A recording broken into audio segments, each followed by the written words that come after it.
There's a good chance you've never heard the name Jim McLaren, but he's been able to influence the lives of millions of people around the world. A friend of ours was a 300-pound offensive lineman at Yale, and back in 1985, he was taking acting classes in New York City, going to class on his motorcycle when he got hit by a New York City bus, thrown 90 feet in the air, dead on arrival, loses his leg below the knee, a lot of internal injuries, but he lives.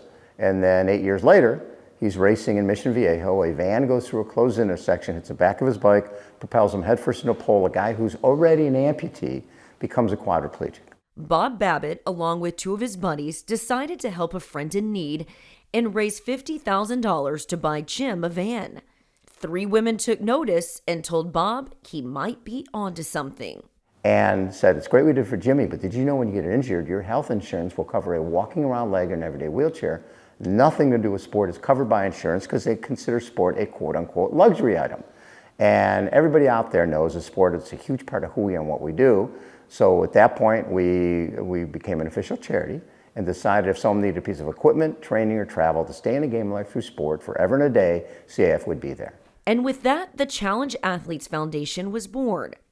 In the 30 years of its existence, CAF has raised close to $160 million and given hope to those who've lost a limb. Back in the day, charity was all about late night commercials, Sally Struthers, violin music, feel sorry for me, please help. We were never like that.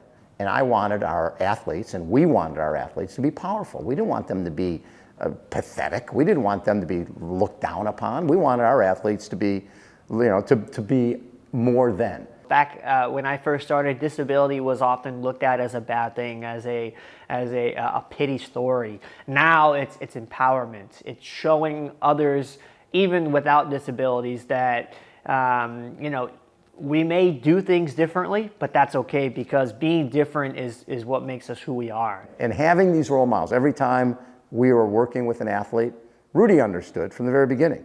He's in it for the next kid, right? He's there because that next kid doesn't know where the journey's going to go. Rudy does know. Rudy Garcia Tolson had both legs amputated when he was 5, and with the help of CAF, was able to become a 2-time gold medalist and 5-time medalist in the Paralympic Games.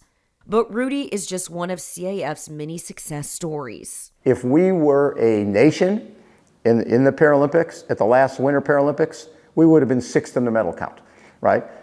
Because so many of these Paralympic athletes are getting they're getting their start, they're getting their grants, they're getting their travel from CAF. Last year alone, CAF secured nearly 4,000 grants totaling $7 million, all in hopes of allowing people who need the help to regain some sense of normalcy in their lives.